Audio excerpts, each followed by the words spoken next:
ನಮಸ್ಕಾರ. ಧನುಸ್ಸು ರಾಶಿಯವರಿಗೆ ಶನಿ ಏನು ಮಾಡ್ತಾನೆ? ಧನುಸ್ಸು ರಾಶಿಗೆ ಅಧಿಪತಿ ಗುರು ಆಗ್ತಾನೆ. ಗುರುವಿಗೂ ಶನಿಗೂ ಮಿತ್ರತ್ವ ಇದೆ. ಈಗ ಆ ರೀತಿ ನೋಡಿದಾಗ 3ನೇ ಮನೆಯಲ್ಲಿ ಇದ್ದಂತಹ ಶನಿ 4ನೇ ಮನೆಗೆ ಹೋಗ್ತಾನೆ. ಧನುಸ್ಸು ರಾಶಿಯಲ್ಲಿ ಯಾವ್ಯಾವ ನಕ್ಷತ್ರಗಳು ಬರುತ್ತೆ? ಧನುಸ್ಸು ರಾಶಿಯಲ್ಲಿ ಮೂಲಾ ನಕ್ಷತ್ರ ಬರುತ್ತೆ, ಪೂರ್ವಾಷಾಢ ನಕ್ಷತ್ರ ಬರುತ್ತೆ, ಉತ್ತರಾಷಾಢ ನಕ್ಷತ್ರ 1 ಪಾದ ಬರುತ್ತೆ. ಸಾಮಾನ್ಯವಾಗಿ ಧನುರಾಶಿಯವರು ಬುದ್ಧಿವಂತರು, ಕೆಲಸಗಳನ್ನು ಬೇಗ ಮಾಡಬೇಕು ಅಂದ್ಕೊಂಡಿರೋರು, ಸ್ವಲ್ಪ ಕೋಪ ಹೆಚ್ಚಾಗಿರ್ತಕ್ಕಂಥವ್ರು. ಆದರೆ ಈಗ 3ನೇ ಮನೆಯಿಂದ 4ನೇ ಮನೆಗೆ ಹೋದಾಗ ಅರ್ಧಾಷ್ಟಮ ಶನಿ ಅಂತ ಹೇಳ್ಬಿಟ್ಟು, ಅಷ್ಟಮ ಶನಿ ಅರ್ಧಾಷ್ಟಮ ಶನಿ ಅಂತ ಹೇಳ್ಬಿಡ್ತಾರೆ. ಅರ್ಧಾಷ್ಟಮ ಅಂದರೆ ನಮಗೆ ಗ್ರಹಗಳು ಚಾಲೆಂಜನ್ನು ಥ್ರೋ ಮಾಡ್ತವೆ. ನೀವು ಬುದ್ಧಿವಂತರು, ವಿದ್ಯಾವಂತರು ಅಂದರೆ ಒಂದು ಪರೀಕ್ಷೆಗೆ ಹೋಗಿ ಪರೀಕ್ಷೆ ಬರೆದಾಗ ನೀವು ಹೆಂಗೆ ಓದಿರ್ತೀರೋ ಅದ್ರ ತಕ್ಕಂತೆ ಪರೀಕ್ಷೆ ಬರೀತೀರಲ್ವಾ, ಆ ಥರ ಈಗ ನಿಮ್ಮ ಜೀವನದಲ್ಲಿ ವಯಸ್ಸಿಗೆ ತಕ್ಕಂತೆ ಕೆಲವು ಚಾಲೆಂಜಸ್ಸನ್ನು ಗ್ರಹ ಕೊಡುತ್ತೆ. ಅದನ್ನು ನಿಭಾಯಿಸ್ಕೊಳ್ಳೋಕ್ಕೆ ನಿಮಗೆ ಗೊತ್ತಿರಬೇಕು. ಮಕ್ಕಳಿಗೆ ಏನಾಗುತ್ತೆ? ವಿದ್ಯಾಭ್ಯಾಸದಲ್ಲಿ ತೊಂದರೆ ಬರುತ್ತೆ, ಆರೋಗ್ಯದಲ್ಲಿ ತೊಂದರೆ ಬರುತ್ತೆ, ಬಿದ್ದು ಎದ್ದು ಬರುವಂತಹ ಚಾನ್ಸಸ್ ಇದೆ. ಸ್ವಲ್ಪ ರಿಸ್ಕ್ ತೊಗೊಂಡು ಏನಾದ್ರು ಮಾಡೋ ಕೆಲಸ ಇದ್ದರೆ ಹುಡುಗರಿಗೆ ಸ್ವಲ್ಪ ಮೊದಲಿಂದನೇ ಹೇಳಿಡಬೇಕಾಗುತ್ತೆ. ಯುವಕರಿಗೆ ಸ್ವಲ್ಪ ಸ್ನೇಹಿತರಿಂದ ತೊಂದರೆ ಬರುವಂತಹ ಸಾಧ್ಯತೆ ಇದೆ. ಗಾಡಿ ಓಡಿಸ್ಕೊಂಡು ಹೋಗಿ ಬೀಳೋದು, ಲೈಸೆನ್ಸ್ ಇಲ್ಲದೆ ಗಾಡಿ ಓಡಿಸೋದು ಅಥವಾ ವೀಲಿಗಳು ಮಾಡೋದು, ಈ ಥರದ್ದೆಲ್ಲ ಸ್ಫೂರ್ತಿಯಿಂದ ಯಾರು ಮಾಡಿಬಿಡ್ತಾರೆ.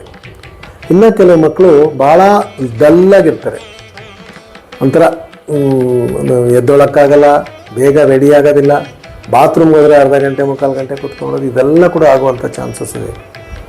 ಆದುದರಿಂದ ಆ ಥರ ಮಕ್ಕಳು ಸ್ವಲ್ಪ ಶಿಸ್ತಿಗೆ ಮುಖ್ಯತ್ವ ಕೊಟ್ಟು ಡಿಸಿಪ್ಲಿನಿಗೆ ಬಂದರೆ ವಿಶೇಷವಾಗಿರುತ್ತೆ.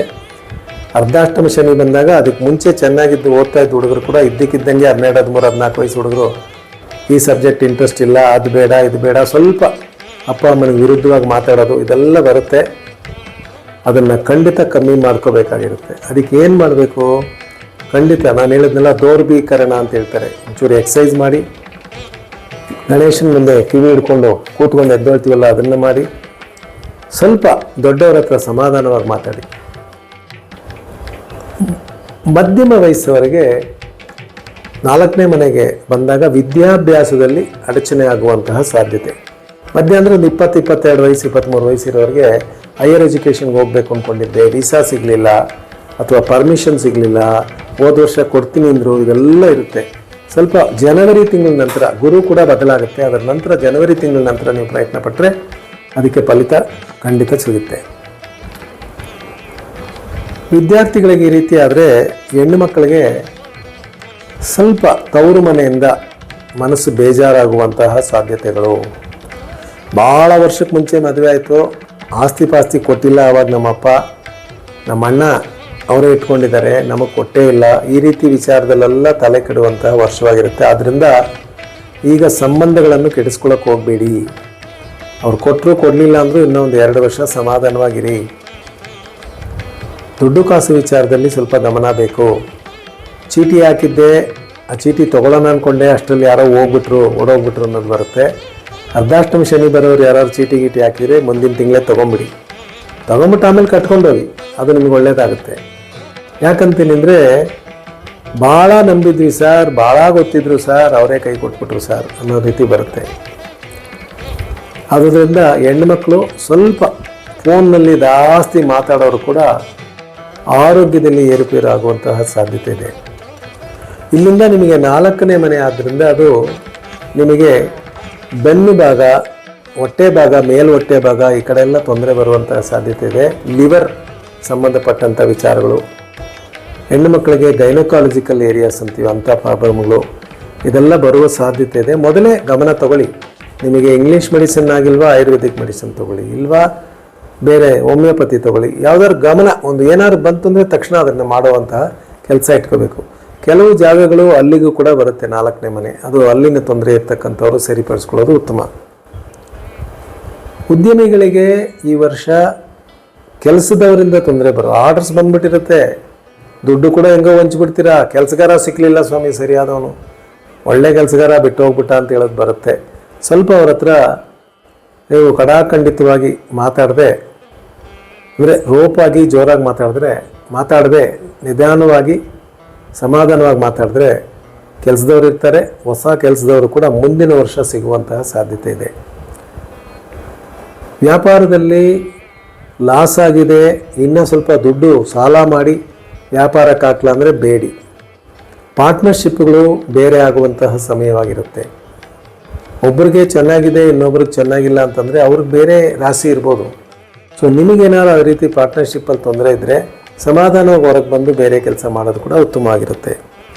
ಕೆಲಸಗಾರರಿಗೆ ಈ ವರ್ಷ ಬೋನಸ್ ಕೊಟ್ಟಿಲ್ಲ, ಫ್ಯಾಕ್ಟ್ರಿಯಲ್ಲಿ ಓವರ್ ಟೈಮ್ ಕೊಟ್ಟಿಲ್ಲ, ಅಥವಾ ಇನ್ನೇನೋ ತೊಂದರೆ ಇದೆಲ್ಲ ಬರುತ್ತೆ. ಕೆಲವರು ಈ ಮಾದಕ ವಸ್ತುಗಳಿಗೆ ಗುಲಾಮರಾಗುವಂಥ ಸಾಧ್ಯತೆ ಇದೆ. ಹೆಚ್ಚಿನ ಕಾಸು ಡ್ರಿಂಕ್ಸ್ಗೆ ಖರ್ಚು ಮಾಡೋದು, ಅಥವಾ IPL ಗೇಮ್ ಆಡಿಬಿಡೋದು, ಅಥವಾ ಲಾಟ್ರಿ ಆಡಿಬಿಡೋದು, ಅಥವಾ ಶೇರ್ ಮಾರ್ಕೆಟಲ್ಲಿ ದುಡ್ಡು ಬಿಟ್ಬಿಡೋದು. ನೀವು ಎಷ್ಟೇ ಎಕ್ಸ್ಪರ್ಟ್ ಇರ್ಬೋದು, ನೀವು ಇನ್ನೊಬ್ಬರಿಗೆ ಹೇಳ್ಕೊಟ್ಟು ಅವ್ರು ದುಡ್ಡು ಮಾಡಿರ್ಬೋದು, ಆದರೆ ಈ ಅರ್ಧಾಷ್ಟಮ ಶನಿ ಇದ್ದಾಗ ಒಂದು ದಿವಸ ಬರುತ್ತೆ, 3 ದಿವಸ ಹೋಗುತ್ತೆ, ಸಾಲ ಹೆಚ್ಚಾಗುವಂಥ ಸಾಧ್ಯತೆ ಇದೆ. ಅದರ ವಿಚಾರದಲ್ಲಿ ಗಮನ ಇಟ್ಕೊಳ್ಳೋದು ಉತ್ತಮ. ಸಿನಿಮಾದವರಿಗೆ, ಮಾಧ್ಯಮದವರಿಗೆಲ್ಲ ಭಾಳ ಹೆಚ್ಚಿನ ಸ್ಟ್ರೆಸ್ಸು, ಟೆನ್ಷನ್ ಇರ್ತಕ್ಕಂತಹ ವರ್ಷವಾಗಿರುತ್ತೆ. ಭಾಳ ವರ್ಷದಿಂದ ಒಂದು ಪ್ರೋಗ್ರಾಮು ನಾನೇ ಮಾಡ್ತಾಯಿದ್ದೆ ಸರ್, ಈಗ ಯಾಕೋ ಇದ್ದಕ್ಕಿದ್ದಂಗೆ ಬೇಡ ಅಂದ್ಬಿಟ್ರು ಅಂದರೆ, ಯಾರ ಮೇಲೂ ಕೋಪ ಮಾಡ್ಕೊಳ್ಳದೆ ಇನ್ನೊಂದಕ್ಕೆ ಪ್ರಯತ್ನ ಮಾಡಿ. ಹೆಚ್ಚಿನ ಕಷ್ಟಕ್ಕೆ ಸುಮಾರಾದ ಫಲ ಕೊಡುವಂತಹ ವರ್ಷ. ಇದರಿಂದ ಮನಸ್ಸನ್ನು ಕೆಡಿಸ್ಕೊಂಡು ಇನ್ನೇನೋ ಮಾಡೋಕ್ಕೋಗಿ ಸಾಲ ಮಾಡಿ ನಾನೇ ಸ್ವಂತವಾಗಿ ಮಾಡ್ತೀನಿ ಅಂತೆಲ್ಲ ಹೋದಾಗ ಕೈ ಕಚ್ಕೊಳ್ಳುವಂತಹ, ಅಂದರೆ ಕೈ ಬಿಟ್ಟು ಹೋಗುವಂತಹ ಸಾಧ್ಯತೆ ಇದೆ. ಹೊಸದಾಗಿ ಯಾವ ಕೆಲಸವನ್ನು ಮಾಡೋಕ್ಕೆ ಹೋಗಬೇಡಿ. ಒಂದು ಜ್ಯೋತಿಷರನ್ನು ನೋಡಿ ನಿಮ್ಮ ದಶಾಭುಕ್ತಿ ಫಲಗಳು, ಗೋಚಾರ ಫಲಗಳನ್ನೆಲ್ಲ ಸೀರಿಯಸ್ ಆಗಿ ನೋಡಿ, ಅದರ ನಂತರ ಯಾವುದಾದ್ರು ತೀರ್ಮಾನ ತಗೊಳ್ಳೋದಿದ್ರೆ ತಗೊಳ್ಳಿ, ಒಳ್ಳೆಯದಾಗುತ್ತೆ. ವಯಸ್ಸಾದವರಿಗೆ 4ನೇ ಮನೆಯಲ್ಲಿ ಶನಿ ಬಂದಾಗ ಆಸ್ತಿ ವಿಚಾರದಲ್ಲಿ ಟೆನ್ಷನ್ ಬರುತ್ತೆ. ಕೋರ್ಟಲ್ಲಿದೆ ಸರ್ ಕೇಸು, ರಿಲೇಷನ್ಸ್ ಹಾಕಿದ್ದಾರೆ, ನಮಗಾಗುತ್ತಾ ಅವ್ರಿಗಾಗುತ್ತಾ ಅಂದರೆ ಖಂಡಿತ ಇನ್ನು ಸ್ವಲ್ಪ ಎಳೆಯುತ್ತೆ, ಮುಂದಕ್ಕೆ ಹೋಗುತ್ತಿದ್ದು. ನಿಮ್ಮ ಜಾತಕದಲ್ಲಿ ಒಳ್ಳೆಯ ಗ್ರಹಗತಿಗಳು ದಶಾಭುಕ್ತಿಯಲ್ಲಿದ್ದರೆ ಮಾತ್ರ ಗೆಲುವು ಸಿಗುತ್ತೆ. ಇಲ್ಲದಿದ್ದಲ್ಲಿ ನಿಮಗೇ ಗೊತ್ತಿಲ್ಲದೆ ಇರೋಷ್ಟು ಹೋಗುತ್ತೆ. ಸುಮ್ಮನೆ ಲಾಯರ್ ಹೆಚ್ಚಾಗಿ ಫೀಸ್ ಕೇಳುವಂತಹ ಸಾಧ್ಯತೆಗಳಿರುತ್ತೆ. ನಾನು ಲಾಯರ್ನ ಚೇಂಜ್ ಮಾಡಿಬಿಡಲ್ಲ ಅಂತ ಹೇಳಿದ್ರು ಕೂಡ ಈ ಸಮಯಕ್ಕೆ ಅದನ್ನು ಮಾಡೋದು ಬೇಡಿ, ಸ್ವಲ್ಪ ಕಾಲಾವಕಾಶ ತಗೊಳ್ಳೋದು ಉತ್ತಮ. ಬಂಧು ಬಳಗದ ಜೊತೆ ಇರ್ತಕ್ಕಂಥ ಅಭಿಪ್ರಾಯ ಭೇದಗಳನ್ನ ದೊಡ್ಡದು ಮಾಡಿಬಿಡಿ. ಎಲ್ಲೋ ಒಬ್ರು ಯಾರೋ ಸಿಕ್ಕರು ಅವ್ರನ್ನ ಮಾತಾಡ್ಸೋದ ಬೇಡವ ಅನ್ನೋ ಅರ್ಧ ಮನಸ್ಸು ಬರುತ್ತೆ. ಸ್ವಲ್ಪ ಆ ಸಮಯಕ್ಕೆ ತಕ್ಕಂತೆ ಮಾತಾಡಿಸ್ಬಿಡೋದು ಕೂಡ ಉತ್ತಮವಾಗಿರುತ್ತೆ. ಯಾಕಂದರೆ ನಮಗೆ ಕೆಟ್ಟ ಟೈಮ್ ಇದ್ದಾಗ ಭಾರ ಹತ್ಕೊಂಡೇ ಹೋಗುತ್ತೆ, ತಲೆ ಮೇಲೆ ಹತ್ಕೊಂಡು ಹೋಗುತ್ತೆ, ಮನಸ್ಸು ಮೇಲೆ ಹತ್ಕೊಂಡು ಹೋಗುತ್ತೆ. ಆದಷ್ಟು ಬೇಗ ಅಲ್ಲಲ್ಲಿ ಅದನ್ನು ಇಳಿಸಿಟ್ಬಿಟ್ಟು ಬಂದರೆ ಮನಸ್ಸು ಲೇಸಾಗುತ್ತೆ, ಶನಿ ಕಾಟ ಕೂಡ ಕಮ್ಮಿ ಆಗುತ್ತೆ. ಈ ವರ್ಷ ನಿಮಗೆ ವಯಸ್ಸಾದವರಿಗೆ ಈ ರೀತಿ ಸಣ್ಣ ಪುಟ್ಟ ಸಂಬಂಧಗಳಲ್ಲಿ, ಬೀಗತ್ವದಲ್ಲಿ, ಮಕ್ಕಳ ವಿಚಾರದಲ್ಲಿ, ಹಣಕಾಸಿನ ವಿಚಾರದಲ್ಲೆಲ್ಲ ಸ್ವಲ್ಪ ಟೆನ್ಷನ್ ಬರುವ ಸಾಧ್ಯತೆ ಇರೋದ್ರಿಂದ ನಾನು ಈ ಕೋರ್ಟಲ್ಲಿ ಸೋತ್ಬಿಟ್ಟೆ, ಹೈಯರ್ ಕೋರ್ಟ್ಗೆ ಹೋಗ್ತೀನಿ, ಅಪೀಲ್ಗೆ ಹೋಗಿ ತಕ್ಷಣ ಅದು ಕೋರ್ಟಿಗೆ ಬರೋಂಗೆ ಮಾಡ್ಕೋಬೇಡಿ. ಸ್ವಲ್ಪ ಎಳೆದು ಅದ್ರ ನಂತರ ಸಮಾಧಾನವಾಗಿ ಮಾಡ್ಕೊಳ್ಳೋದು ಉತ್ತಮವಾಗಿರುತ್ತೆ. ಅಮ್ಮನವರ ದರ್ಶನ, ರಾಜರಾಜೇಶ್ವರಿಯ ದರ್ಶನ ನಿಮಗೆ ಮನಸ್ಸಿಗೆ ನೆಮ್ಮದಿಯನ್ನು ಕೊಡುತ್ತೆ.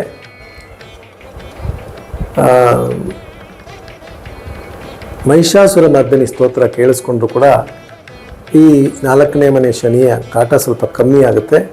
ಯಾವುದೇ ರೀತಿಯ ದೊಡ್ಡ ತೊಂದರೆ ಇಲ್ಲ ಅಂದರೂ ಕೂಡ ಸಣ್ಣ ಪುಟ್ಟದಾಗಿ ರೋಡ್ ಹಂಪ್ಸ್ ಅಂತ ಹೇಳ್ತಾರಲ್ಲ, ಗಾಡಿ ಹೋಗ್ತಾ ಇರುತ್ತೆ, ರೋಡ್ ಹಂಪ್ಸ್ ಇರೋದ್ರಿಂದ ಆ ಸ್ಥಳಗಳಲ್ಲಿ ನಿಧಾನ ಮಾಡ್ಕೊಂಡು ಹೋಗ್ತಿಲ್ಲ. ಆ ಥರ ಯೋಚಿಸಿ ತೀರ್ಮಾನ ತಗೊಂಡ್ರೆ ಧನುರಾಶಿಯವರಿಗೆ ಕೂಡ ಒಳ್ಳೆ ಫಲಿತಾಂಶಗಳನ್ನು ಶನಿ ಕೊಡ್ತಾನೆ. ನಮಸ್ಕಾರ.